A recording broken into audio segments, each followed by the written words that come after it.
afternoon, everybody. My name is Kelly Foster. I'm the Associate Commissioner of the Office of Continuous Improvement and Support, and the SAC committee actually is out of my office, and our chair, Danny Atkins, is not with us today. He had some big responsibilities over at Sweet 16 for his district, so I think the last check they were in overtime. So Danny, if you're watching, I doubt you are, but I hope you're winning. So we appreciate everybody joining us virtually and in person today. And for those members joining us remotely, please ensure that your video is streaming and that you are visible during the duration of the meeting. Your microphone should be muted when you are not speaking. However, all discussions must be broadcast to the public, so make sure your mic is unmuted when speaking. And Dr. Glass, thank you for joining us today. Is there anything you'd like to say to the group? Yes. There's a lot. Will we have time for legislative updates? Yes, Brian's going to be joining. Okay, I'll hold till then. Okay. We should start it. All right, Natasha, if you would do the roll call. Thank you, Dr. Foster. SAC members, please make certain again that your camera is streaming and that you're live and that you're unmuted once you hear your name. Chuck Abel. Present. Danny Atkins. Terry Ballinger. Present. Jeff Buchanan. Present. Doug Bennett. Joe Berkeley. Present.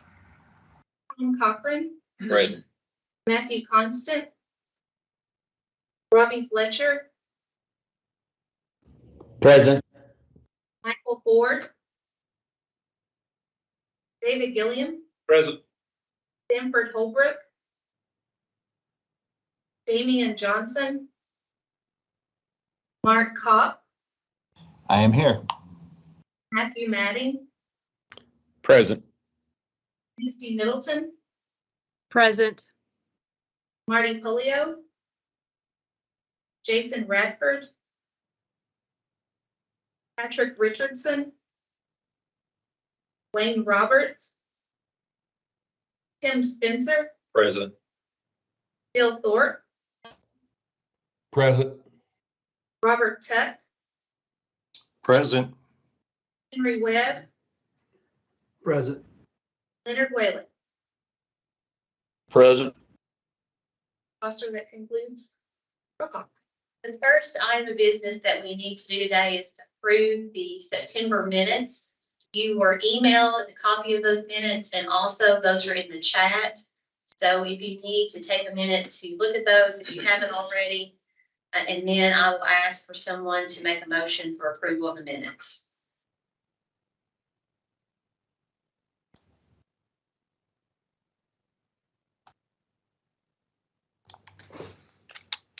And there's also hard copies. I'll make a motion for approval. Okay. Okay. And if you could, everybody just say aye. Say aye. Any nay? All right, thank you. The minutes have been approved. Natasha worked with you guys to develop the agenda for today, and so you all had several topics that you wanted to cover, and the first guest will be Dr. Tara Rodriguez. She is actually a director in my office at the Division of School and Program Improvement, and she is here to talk to us about the ESSER monitoring. We have completed monitoring with ESSER 1, and we're in the middle of monitoring for ESSER 2. So, Tara, I'll turn it over to you. Thank you. Thank you for being here. As Kelly mentioned, I'm Tara Rodriguez. I'm the Director of the Division of School and Program Improvement, and I'm glad to be with you all this afternoon to talk about the ESSER monitoring. So we monitored 17 districts total. This is just a monitoring summary of the noted bid. 17 districts total in 2021 for the CARES Act funds. That was ESSER 1. And then this past fall, we monitored another 14 districts total for the CRISA, that was the ESSER 2 funding. We anticipate monitoring around 14 additional districts starting this late summer into fall of 2023 for the ARP fund ESSER 3. And as required by the Code of Federal Regulations that you see referenced there on the screen, districts are collected for this monitoring through a risk assessment. After we conduct the monitoring, we write a report that we provide to the district, and in the reports, we include strengths, recommendations, and required actions, which we also call findings. And any required actions or findings have to be satisfied before the monitoring can be closed. So that's just our process kind of in a nutshell. If you all have any questions as I'm going through, please feel free to ask at any time if you have a question. And so I would also know that you were curious to know our common findings in ESSER monitoring, and these are listed on the screen. But before I go through those, I'd like to just share with you some of the strengths during monitoring as well. I think pretty consistently we've seen that districts have really tried to engage their communities. That's been a thing that's been common through the monitoring. Trying to engage their communities throughout to try to determine needs, to determine how the funds would be spent. And we've just seen a real interest in addressing learning loss. Of course, that was an important use of the funds. Districts have really focused on that a lot to try to address learning loss and also social and emotional supports for students. But we have come across some of the findings that this group expressed an interest in. So these are compiled here. We have seen some unallowable purchases with those funds. These are findings that have been on some of the reports that we released. Another one that we see sometimes is not spending according to the spending plan. And sometimes that's written as a lack of alignment between the spending plan and GMAP and UNIS. So that's been one that we see sometimes. Also, we've seen some not requesting prior approval for equipment purchases over $5,000. Another one that's come up some has been around inventory, including equipment over $5,000. Findings related to private schools, that of course was just in relation to the CARES or the ESSER 1 funds. That was not part of the ESSER 2 monitoring. Procurement has been a theme that's come up some. Not receiving prior approval for small remodeling projects. And along with that, lack of evidence of paying the Davis-Bacon wage rate in relation to remodeling and construction. So those are some of the common findings that we've seen. And then the next slide shows some reminders and recommendations around that. And these really align with the findings that were on the previous screen. Just some reminders, and many of these are applicable to really any of your federal grants, your federal title grants. To be sure to spend funds according to the spending plan, and related to that item, to periodically compare MUNIS expenditures and GMAP plan and adjust as needed. So maybe the GMAP plan needs to be revised if needs have changed, or maybe some MUNIS expenditures to be sure to request prior approval when required. We plan to have we're working internally, it's not been communicated, but we are looking to provide some future trainings on procurement. And if we can make that happen, which I'm really hopeful we can, but would recommend to attend those and update processes and procedures as needed. It's always good to review procedures, including inventory, just make sure that they're current and that they're being followed. And to always be sure to keep documentation such as written approvals from KDE, evidence of need assessment, so on for audit and monitoring purposes, and to develop a plan to transition the work when staff retire or leave, so that if somebody a key person has left, that there's somebody there that can help with that audit work and providing evidence and responses and so on. So I think that's the last I had except for my contact slide. Does anybody have a question that they would like to ask?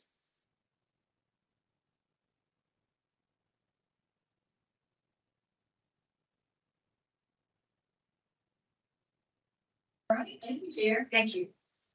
Our next presenter is David Melanti, who also happens to be from my office. He's the Assistant Director in the Division of School and Program Improvement.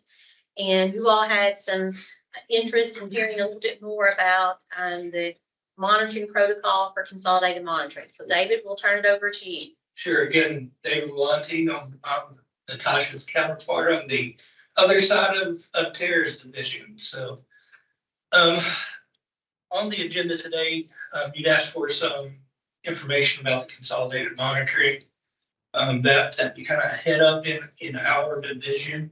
So we're going to talk about monitoring as a whole, talk a little bit about our responsibility to conduct risk assessments, which Tara hit on just a little bit, but I'm going to reinforce that regulation.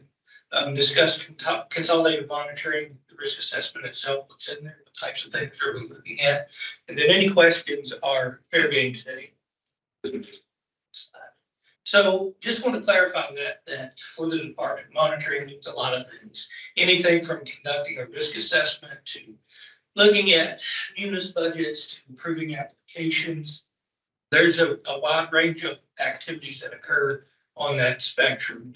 Even part of our training and technical assistance results from things that we found in monitoring, things that we follow up on during monitoring. So all those things feed into the monitoring process we have in place. So as Tara mentioned, there are specific federal requirements for federal risk assessment and monitoring. And I have provided you in that presentation with some with a link to one of the CFR citations there. But basically it says, as a State Department, we are the pass-through entity. We are responsible for conducting a risk assessment for monitoring, and then basing monitoring, at least in part, on that risk assessment. So it is basically a tool for us to use to determine who and where we're going to go, and sometimes what we're going to look at. I do want to mention something. Risk assessment, if you pop up on a risk assessment, that does not equal badge, okay? That, risk is there inherently with federal programs, especially. There are so many ins and outs and loopholes in the programs that there's always risk there.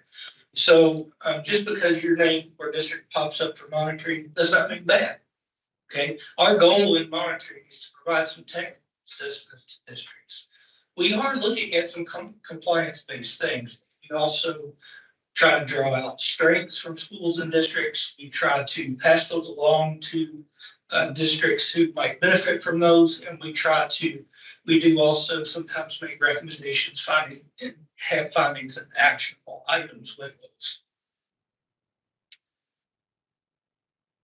State programs, on the other hand, differ a little bit in why they monitor. It could be recognized in statute or regulation as part of a program's requirements.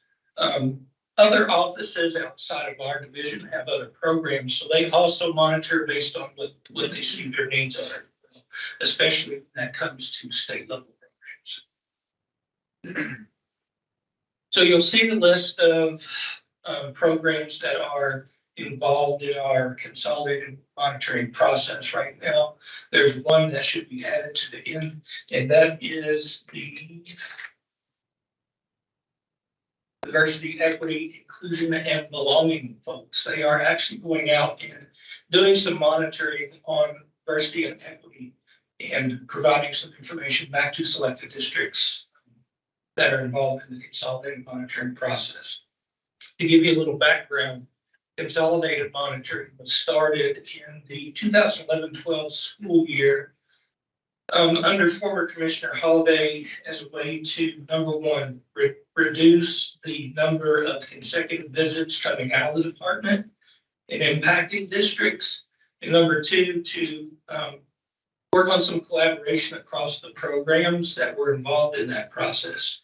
The result of that collaboration is we have produced a report that is cross-cutting in nature. It is the only report that we publish during monitoring, and that allows us to, number one, publicly identify some strengths in the district, and two, identify some cross-cutting places where we see similar issues across programs that hopefully we can make a recommendation for to kind of knock that out with one fell swoop, if you will. So if there's an issue we observe in Title I and Title II, for example, we try to put our heads together to come up with a solution that is cross-cutting and effective for your district.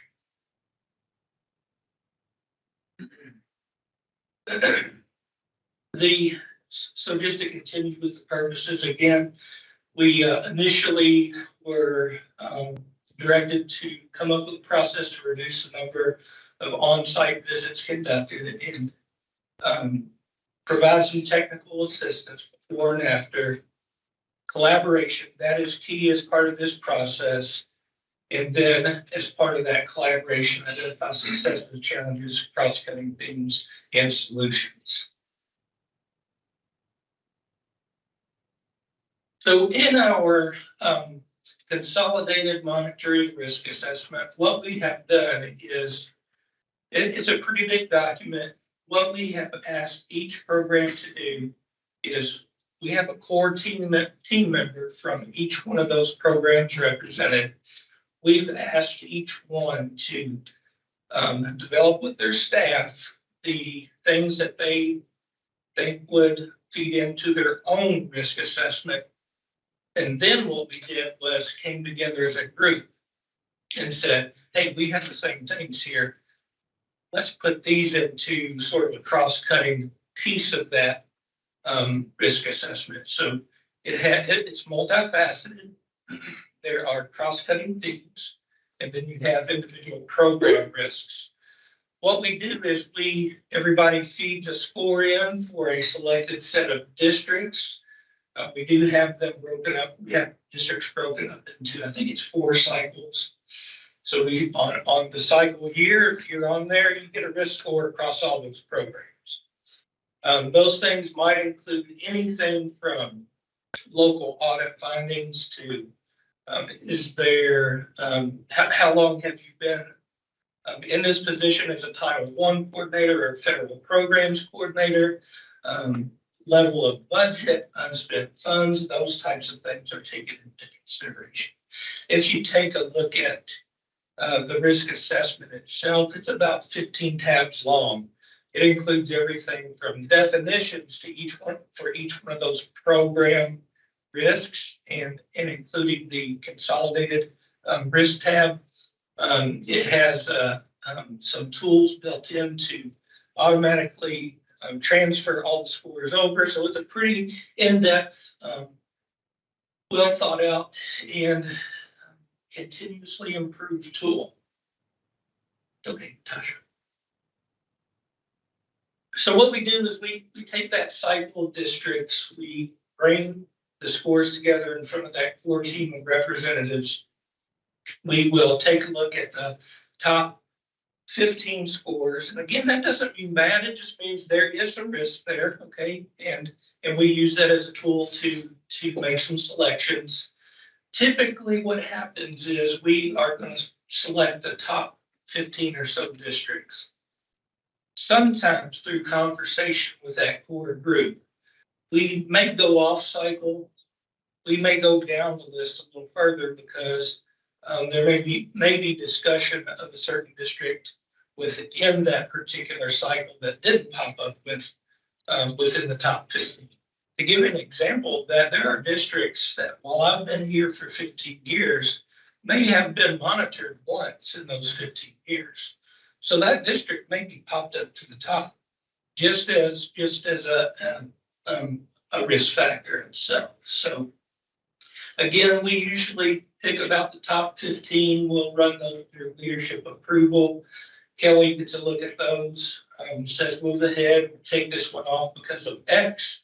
And then typically we are monitoring about 10 districts through consolidated monitoring per year.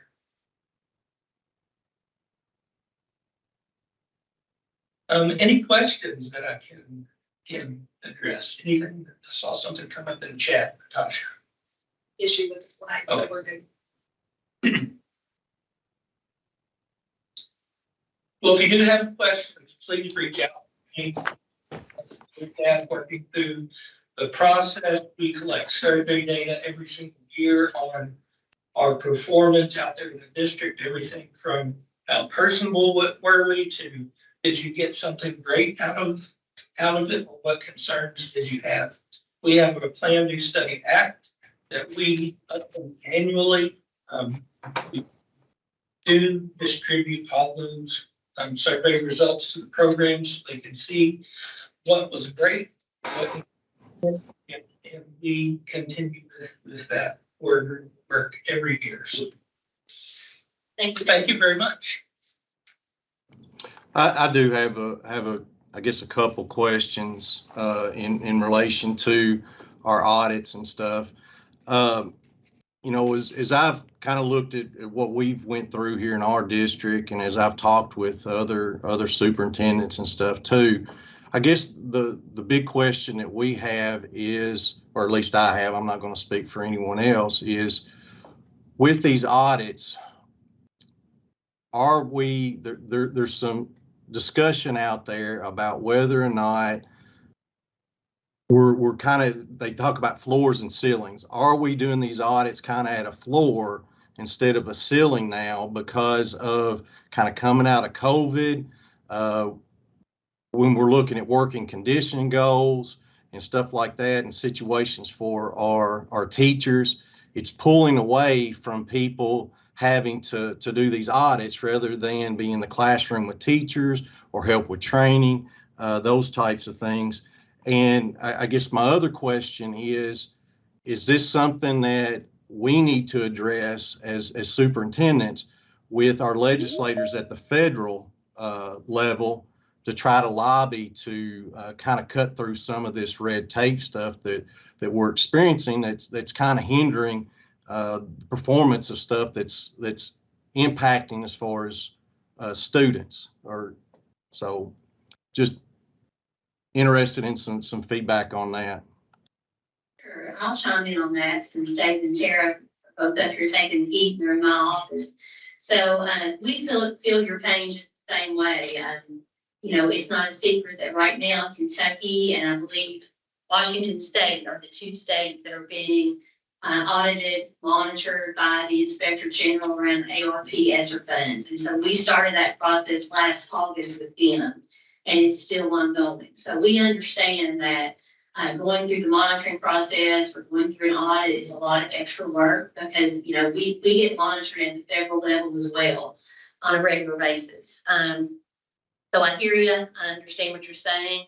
If you want to try to lobby with the feds on that, feel free. But I think the answer is going to be if you want us to continue to send you your Title I, Title II, Title III, Title IV, special ed, IDEA money, career and tech ed money, you're going to have to be monitored. So, I mean, that's the short version of the long answer. But by all means, if you all want to try to lobby for that, feel free. But we get it at the state level, just like you guys are having to deal with it at the local level. But I do not think at any point in time federal monitoring will be going away just because they're sending us those federal dollars. So that's why we have to do the consolidated monitoring. That's why we're having to monitor for ESSER 1, ESSER 2, ARP ESSER, not because we're trying to pick on you guys. They're monitoring us to make sure we're monitoring you. So there's always a cost to that free federal money. Okay. I guess just follow up. I've talked with some legislators, not trying to, I don't want to point anybody out, but they're wanting more information because they're very interested in knowing why these things are kind of happening too. And part of it is the definition from what our legislators intended in ESSA, from what I'm understanding, and then what the executive branch is actually doing within that. I mean, so there are some that are willing to listen and maybe try to do some of those things. And I'm just wondering if there's some talking points or things that we need to point out to those legislators so that we can try to get something kind of rolling on this. Because like I said, I think some people are listening. Why don't you just reach out to me individually and we can have some additional conversation and maybe work on some talking points? Because the majority of the monitoring at the department really does come out of my office. Greta Hilton has IDEA, and then of course Beth Hargis has PTE, but the federal monitoring, the majority of it is out of my office. But we'll be glad to work with you on some talking points. Okay. Sounds good. Thank you. So if I might weigh into, we have additional monitoring, as Tara talked about, with the COVID relief fund. So that's another layer of it that we have right now. One of the frustrations that I think was touched on is the shifting definitions. And we've experienced that over time, especially as with the different waves of COVID money. We'd have one set of rules with one batch, and then the rules would change to the next batch, and then they would change again. So that's been a frustration that that we've had with the feds. It honestly has had to roll downhill because the implementation, and most of the money goes to the district level. So when the rules change from the federal, they come to us and they shift to the district. So that has been an ongoing back and forth. Possibly there could be a federal congressional action to streamline some of that. Anytime you're hoping for an act of Congress to fix something, I have low expectations around that. But I do acknowledge that the shifting definitions has been an issue. I think what you should expect from the department is that when we monitor, it's because we have accepted federal dollars that come with a requirement around monitoring. We're not randomly deciding to ask for things or perform some kind of investigation just because we're looking for something to do here. There's a reason that we're conducting monitoring so that monitoring has a rationale behind it and basis.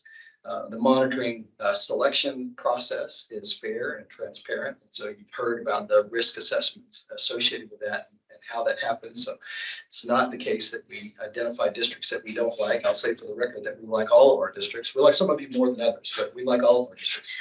And so there's not a personal basis in the selection. And the outcomes of monitoring should be supportive. There are strengths that are identified, we should call those out. And if there are steps to bring districts into compliance, then we should provide the support. And here's the steps you need to do to come into compliance with whatever the laws say. So I think it's all out of a desire to keep federal funds going, especially with the volume of money that's come in with the COVID funding. There's a lot of scrutiny on this, and there will be lots of Monday morning quarterbacking on the use of that fund. Say what we should or shouldn't have done with it. Was it spent appropriately? Was it accounted for right? So we want to make sure that Kentucky is able to say clearly, here's what the funds are used for. Here's the impact that they had. That the stewards of public dollars. Any other questions from David's presentation? All right, we will let, thank you, David. Brian Perry, our Director of Government Relations, is going to come up and give us a legislative update.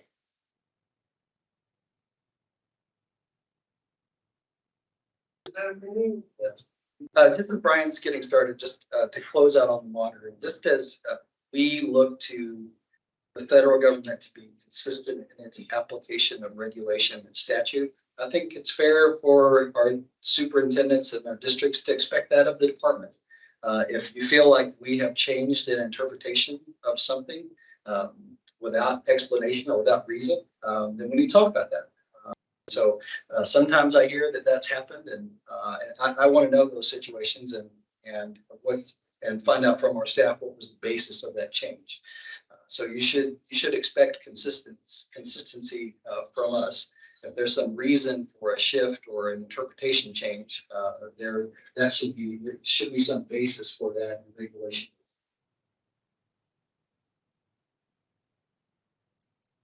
Okay, and Brian. All right. So I apologize. I don't have any slides. As you are probably aware, things are moving quickly this week. So anything that I would have prepared would have been outdated an hour later. So we'll just kind of run through some stuff, and then if you have any questions or anybody has any questions online, I'll be happy to attempt to answer. Just in terms of scheduling, today and tomorrow are the final 2 days before the veto period begins. So anything that does not go to the governor for action by tomorrow evening will not be veto proof. So they will, I'm sure, get all the high priority bills done that they're interested in ensuring they can override a veto on when they come back on the 29th and 30th today and tomorrow. So they'll gavel in now, actually at 2. They'll gavel in at 2 in both chambers. It'll probably be a long night. And then tomorrow will be a wild day as they try to get all those priority bills done through both chambers and sent to the governor for action. So just as a reminder, once they get to the governor, he can sign them into law, allow them to become law without signing them or veto them. Then for those that he vetoes and that they want to overturn, it takes a simple majority vote in each chamber, so 51 in 20. Pretty easy with the numbers that they have in the Green Party. So that's the schedule. So they'll be back on the 29th and 30th. And then once they adjourn on the 30th, they are done until January. Then we'll roll straight into a budget year. So it just never ends, right? In terms of bills that are moving, there's a lot that's related to education, even though it's a short session. So initially, these short sessions were supposed to be for cleanup language. They have really morphed into just full sessions minus the budget for all of its purposes. So there's a lot of legislation moving. I don't know that you're going to want to go through the whole list, but I'll just kind of hit a couple of things. So there's a couple of high priority bills that I'll mention. So Senate Bill 3 directs districts to provide educators liability insurance. So big shift there. There's no appropriation attached to this right now. So I assume that if this goes through, as it certainly will, then they'll come back and ask for appropriation at some point to with that. SB 5 sets up a process for parental complaints. A lot of talk about this banning books, but I'm not sure that it's that extreme. It just, I think, requires a process for parents to file a complaint about materials, and then have a process to resolve those in a timely fashion. SB, Brian, just on that one, we will, if SB 5 passes as it's currently structured, it creates some complexity with the changes from SB 1 from this year, which moved the authority around curriculum to superintendents. So this is going to create an appeals process for a parent that most districts already have a policy about how to challenge the curriculum. But this is going to put in statute that goes through the principal school first. And the principal is going to need to try and determine what the values of the community are. Then if the parent doesn't like the determination that the principal makes, then it goes to the school board. So now we've got a process on SB 1 that establishes superintendents creating the curriculum, and then SB 5, the challenge goes from the principal to the school board. And then if the school board still doesn't support the parent's position, they can still ask to be individually opted out or remove their students' access from that. So I think this is probably going to go in some form, and so we'll have to think through questions around how would principal and school board go about determining the values of the community and making these sorts of decisions. What's the right process for all these things? It's charging us to create a model policy for it as well. And so I imagine that we'll collaborate with KSBA, and they already have a policy on this. So we'll look about in light of the statute, how can we put a policy that fits in with the other KSBA policies that most districts are using extensively. So the next one also probably needs some discussion. So Senate Bill 25 is a post-secondary readiness indicator bill, and it picked up an amendment that adds work-based learning that happens outside of the school setting. And so over the summer, a student is involved in a job with an electrician, for example. So how can that be captured as part of the post-secondary readiness indicators? The complicating part, I think, is that it doesn't have to be attached to a course or the bill. And so I know OCTE has been having quite a few conversations about this, and, as well as Dr. Glass and some of the other folks on leadership. And so it does require the KBE to eventually approve it. So I think that this will be one that gets worked on the next few months to flesh out and to kind of see what this will look like in practice. There's definitely some questions about what it will look like at the end of the day. So Senate Bill 156, the one that we're real excited about, it will put out it'll establish eventually a statewide reading research center. So you probably have seen some talk about this in the last few months. And I just mentioned this one because it was a little had a little bit of drama yesterday. It got voted out of committee, then got reassigned to committee. Then picked up an amendment that would have an audit of Jefferson County Public Schools, with potential recommendation to split them up into multiple districts. That amendment, somewhat bizarre twist, got voted down in committee. And then the bill got voted back out of committee in its original form. That's where it stands right now. So we're hopeful that one goes through. We're real excited about that. What else? So let's talk about HB 470 for a second. So there's obviously been a lot of stuff happening with this one. This is one of the transgender bills, and so it picked up a couple of different amendments. So one would include Senate Bill 150, which was what we thought was going to be the criminal rights bill. And it also got a little language relating to bathroom usage or policies. And so the Senate caucused last night for about 3 hours. I think we want to start talking a lot about this particular issue.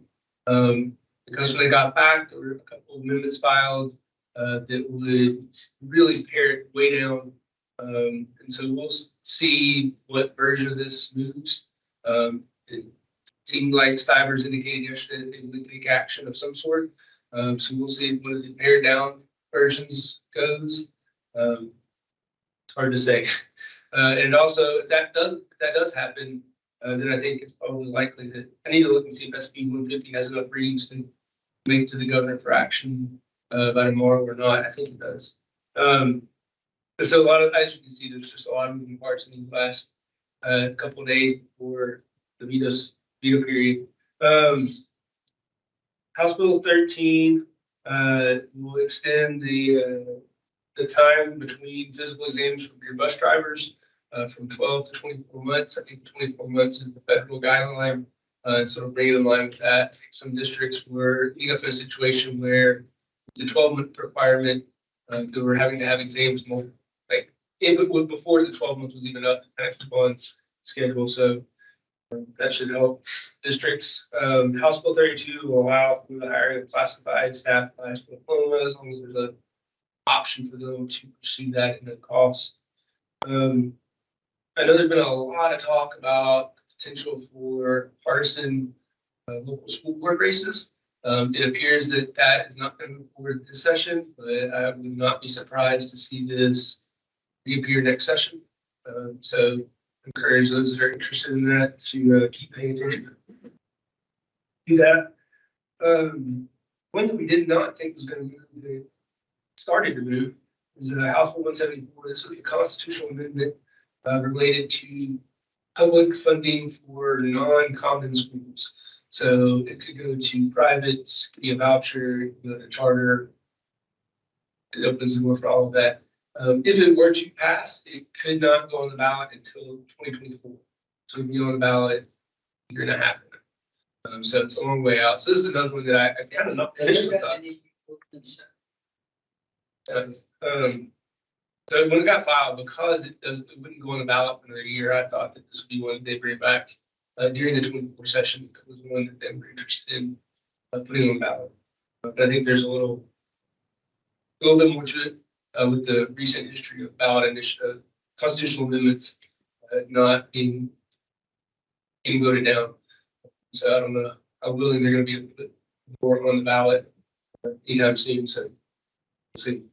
288 is a teacher misconduct bill, or the teacher misconduct bill. This is related to the series of articles in the Herald Leader. Obviously, a lot of talk about this one over the last few months between the various stakeholders. A lot of interest, I think, in protecting students and closing some of those issues that have created some of these problems, but balancing that with, obviously the rights of the teachers and what the best way to do that is. House Bill 319. So, sorry, Grant, we did provide some model language on that. I think what the bill that's been included goes beyond what we've recommended. Some of the things that we would like to see from the department's perspective are, it currently requires a district, when they receive an application, to go back forever wherever the person has worked. So that can be challenging, depending on how many jobs, how many years back someone goes and what files may exist. And it doesn't allow, it requires the disclosure of your allegation. Of course, you know that lots of times allegations are be substantive, so they're concerned about those. They would be modified some. But we're supportive of the concept of the bill and think it fills a need in terms of disclosure of any past investigations that were substantiated and necessity to disclose to districts at the point of application requiring that. So I think it does some good things. We'll see if there are any substantive changes that happen to it. Brian, before you move on, we have Superintendent Wayland who has his hand up. You have a question, Superintendent Wayland?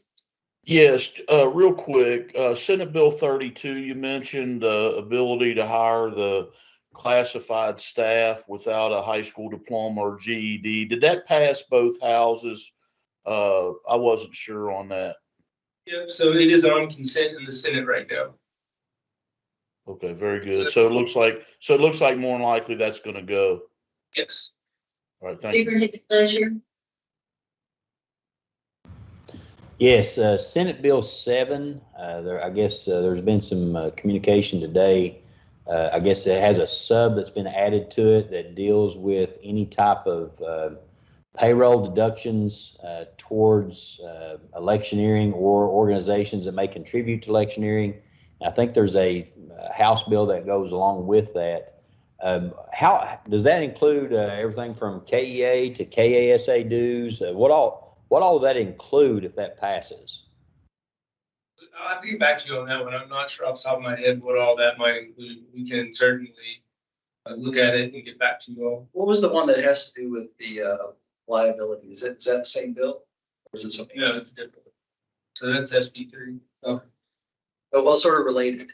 And trying to, I think, Robbie, trying to chill the payroll deductions to organizations that may advocate for education issues. So I think there are going to be good questions around does this limit or hinder organizations like KASA, KSS, KEA, certainly on the one related to teacher liability. And that's, of course, a reason that a lot of teachers join KEAs to gain liability coverage that that organization provides teachers. So if the state's picking up tab on that, one of the drivers for membership is weakened. So that's probably the point. Well, I saw an email that they were worried about the how far that would reach. Would it be past just enrollments into an organization? But from what I can read from that committee sub, it looks more like a deduction based on if you're going to join KEA, KASA, or something of that nature. So I didn't know how far that reached. Did that come through today, that committee sub? Yeah, to my knowledge, I believe it came through this morning. It's on Senate Bill 7. We'll take a look at that. Thank you. Thank you. One that I think the department, I think you all are going to be interested in if you haven't been following along, is House Bill 196. So I'm hopeful that it can get to the finish line. This would establish the Safe Kentucky app, and this is an app that would provide mental health access to mental health services through Wells Peace Hospital. And so it would be a 24-hour day, year-round operation. It's based on the Safe Utah app, so there's some good data about the services that they've been able to provide. That the testimony this morning, it was pretty neat to hear kind of some of the stories about students that have reached out via the Safe Utah app and kind of the implications it might have here. I think I was talking to somebody in the community this morning just saying that it seems like this would be something that would be fantastic for rural parts of the state, that don't necessarily have much access to mental health services as in urban areas. So anyway, that's House Bill 196. Does not have an appropriation right now.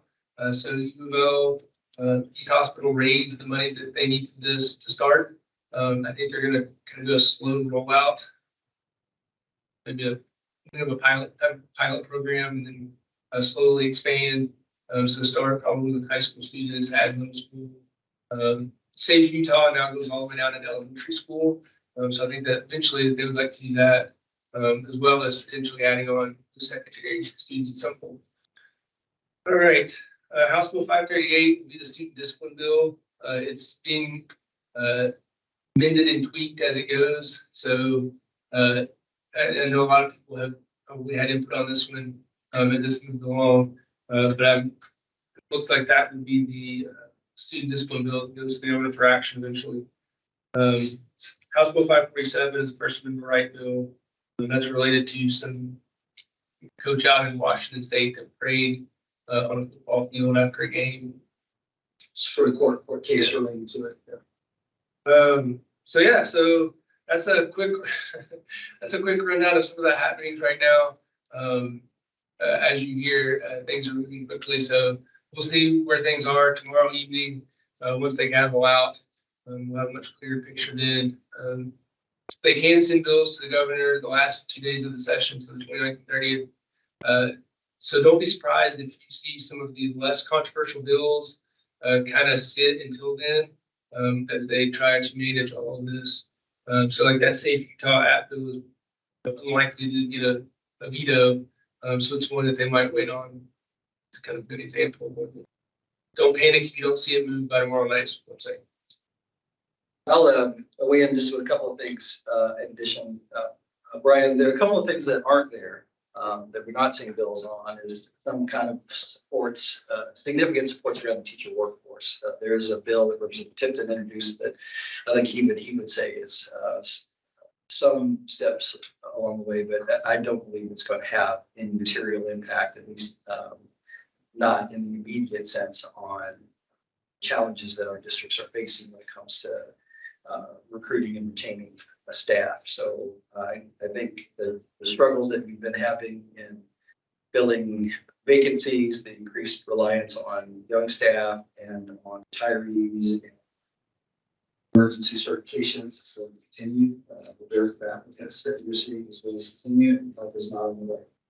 So all of our districts are going to have to consider how we can work to recruit and retain educators within their own context. There is something coming from the state that's going to be a big help on that. We'd also hoped for some kind of changes to ADA, some stabilization on that. Of course, we districts across the state experienced continued absences with COVID and RSV and flu and what seems to be sort of a lesser focus on attendance from families post-COVID. So all of this is resulting in a decline in the number of students that are attending school, which is going to have a material impact on funding. So we go from what had been north of 95% funding to now 92, 93%. And we talk about hundreds of millions of dollars or perhaps tens of millions of dollars if it's a school district budget. When swinging at a couple of percent means a lot of money. So we have quickly seen some language introduced that would have allowed a redistribution of funds using the pupil transportation fund to help stabilize that. That quickly went away. We're not seeing it anymore. So as you heard Robin say, Superintendent cast, you should not plan on any help on that. Only that you have is probably whatever the ADA comes in at next year. That's because we find that we should plan on that as well. We also hope to see some kind of language around the for growth district. That's been challenged for the past several years. This is everybody's been stuck on the enrollment numbers. Not saying that. So the absence of those things we continue to present challenge. Brian's being very politic and very kind with me, but we should talk about Senate Bill 107. Sure. There's governance change. That's the Department of Education that we saw too. Yeah. So the initial version of that included change to appointment process for state board members. That part has been removed. I think that's good. From the inception of the commissioner role with Kara, commissioner's job was intended to be an independent professional, independent of governor, and independent of political influence. And has been since inception of Kara in 1990. With the version of 107 that has now gone through the Senate and House, and is now going to concurrence, future commissioners would be subject to confirmation by the Senate. So what that means in the practical sense is the language that's in the bill and in the current law that the references is upon appointment or reappointment. And so I've already been appointed, but my contract is removed in 2024. I'll be subject to reappointment. So that's the timeline. So all sorts of speeches made about that and decisions made. I'll give you mine. I think that the legislature is looking for someone that will bend to their political will. I have never been that person, and I do not bend. So that's my want to know anything though. Right. So yeah, that's, I did change. And I'll let Shay talk about House Bill 5, but then that gets into the funding stuff. It's a little deep water for me. So so House Bill 5 is the bourbon barrel tax bill. And then House Bill 447 has a related piece in there that goes with that. So I'll let Shay talk about those. Yeah, thank you. I'd love to be associated with booze and taxes. I'm sure my parents are proud of me. House Bill 5, as many of you know, it's not a long list of districts that are impacted by distilled spirits tax, but it's certainly grown since I've been here. And with continued expansion of that industry, we expect some of your districts will pick up warehouses and things like that. We've certainly seen growth here in Frankfurt. Outside the window to my right, you can see some of these large warehouses being built.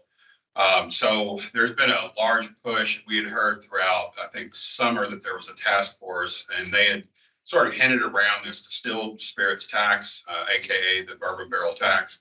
This is basically a tax on the contents of those barrels sitting in warehouses. Of course, by law, they have to sit for at least 3 years, and some of them sit for a very long time. There's incredible value in these warehouses. So our state, I believe, from what I read, was one of the few that has this tax structure, and the Distillers Association started pushing pretty hard to get that tax removed. Of course, for districts like Nelson, Anderson, Franklin, Bardstown, Frankfurt Independent, some of these others, this is a significant impact to their local tax revenue. So as the numbers start rolling out, I think there was some pushback, obviously, from districts and cities, counties, health departments, fire departments. We're kind of all in this together, if you will, and they were concerned that their infrastructure will be impacted. There was some testimony this week, I believe, the city of Loretto and Bullitt County's county judge executive, and I think it was Marion County's judge executive, gave excellent testimony on how this would impact those communities. If you get a minute, it's certainly worth watching. They talk about how many fire runs that their fire departments make to Jim Beam, things like that. So I think that was a strong enough message, and they slid in some language in another bill, 447, and this gets a little strange. We're still kind of studying that bill. It mentions a floor guarantee based on your 22-23 distilled spirits tax revenue. It's written in a way that's a little sloppy because they mentioned distilled spirits revenue, and then the next paragraph or next sentence mentioning just tax revenue. So our reading right now is it creates basically a hold harmless for that revenue going forward. If there is a shortfall in that revenue, then the state would pick up the difference out of our general or budget reserve trust fund. So we think that's a much better solution. It's very difficult, frankly, to, I guess one of the snags in their language is you cannot exempt a property assessment through it's a constitutional issue so that they can reduce the tax. Well, that same assessment would have stayed, for example, I see one of them on our screen, Franklin County's assessment. It would have hit his local effort. He would have gotten none of the tax dollars for it. So this was problematic. So this would be effectively a solution to that problem. And it may not be dollar for dollar equal, but it's pretty darn close. So we're happy to see that in there. Thanks, Jay. With that, just turn it over to you all and see if there are any questions. Any questions for Brian? It's done. Yeah, it is a lot, and I apologize, being immersed in this, different, rather than just having it thrown at you all at once. Please feel free to reach out if you have any questions. We'll give a few minutes to process. This is wait time, all this. Do you see any movement on with districts that lost percentage of attendance or any, enrollment losses or anything? I know there's several districts, you just look at the numbers, it's getting discouraging. I mean, small district like Menifee looking at around $315,000 cut, and it's not because we've not done anything to try to get kids in school or, it's getting concerning. So I'm just curious if there's any There's movement. been a lot of discussion. Jay's team has run, I don't know how many models. Too many since December. So we've worked very hard to give them as much information as possible. We recognize we're in a very different world than we used to be. Just looking at numbers, not knowing, the whys and hows, but we got used to attendance in the 95% range for everybody. We're not going to see that for a while. The losses that we saw in fall growth are just beyond anything I've ever could have imagined a couple of years ago. So it's a very different world we're operating in. We have a job for in Menifee County, and that number, when I started there in 2015, was around 65. And then with not being able to come to the Job Corps programs, right now the ADA there is around 17. So that's a substantial part of that cut for us. I know there's about 6 or 7 other Job Corps across the state, and I want to anticipate they're seeing the same decreases. Well, I think our recommendations on this have been clear, and as Jake said, we presented several different options. We're not seeing anything at moving. I really think, and as we talked about yesterday in the superintendent webcast, if we want to reach out to your representative and let them know the impact in your community, now is the time. So I think our elected officials do need to hear about the practical impact in their community schools that all of this is going to have, whether you're a growing district or a shrinking.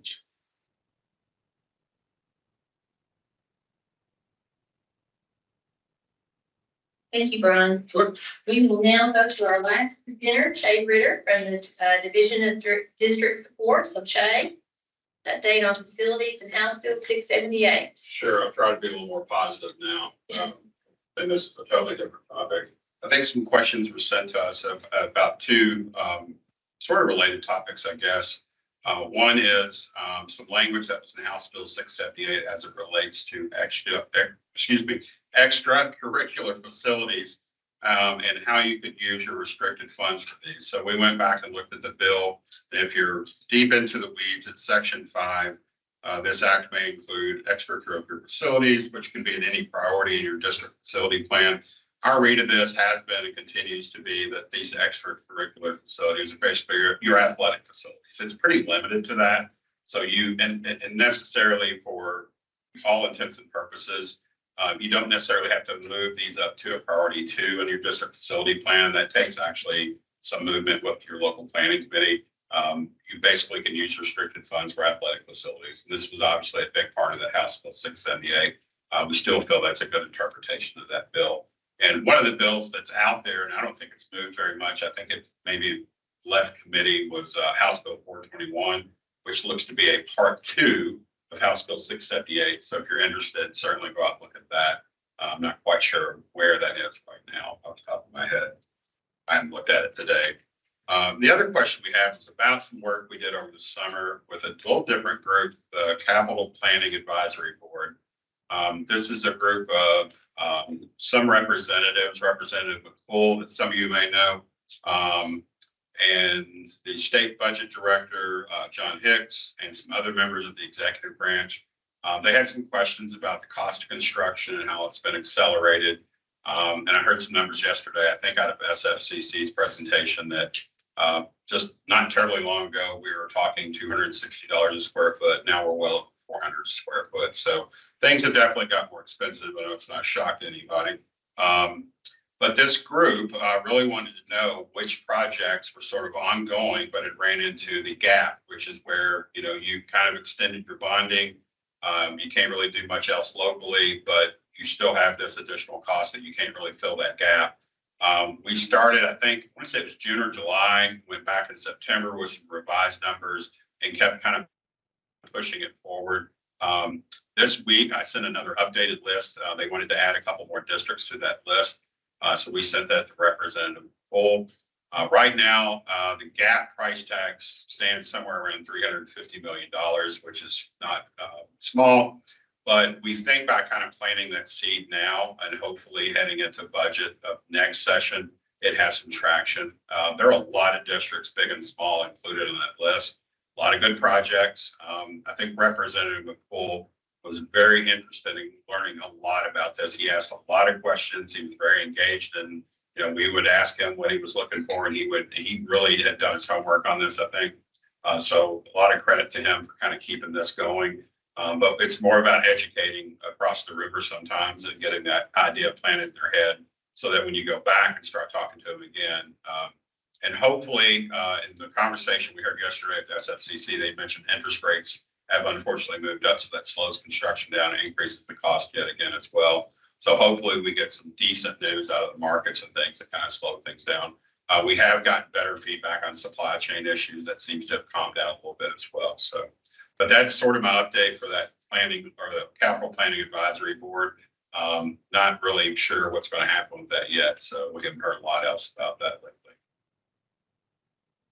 Any update or any updates? Any questions for Chad on any other topics? I feel a lot has from you. I'm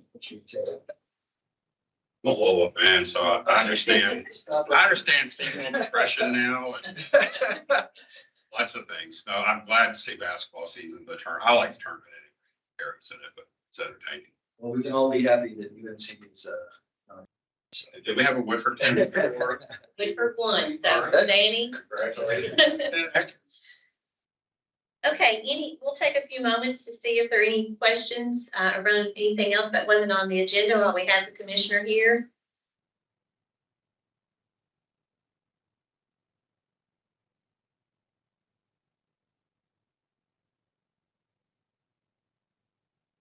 All right, well, I've got a couple announcements. Just mark your calendars that the next meeting will be May 17th, and that will be here in the state boardroom. And we'll also offer a virtual option through Microsoft Teams.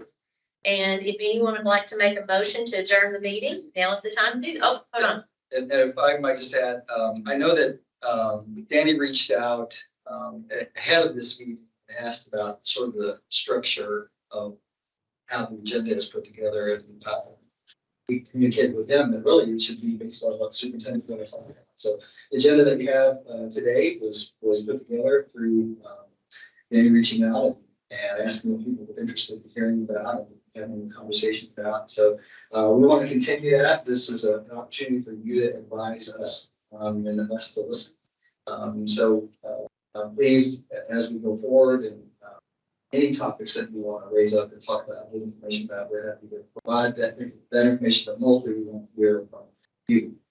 We want to use this as an opportunity for superintendents to advise the departments. So with that, I know that you've already called for just any other conversation. We're happy to see if anything else that you want to talk about. We're happy to it.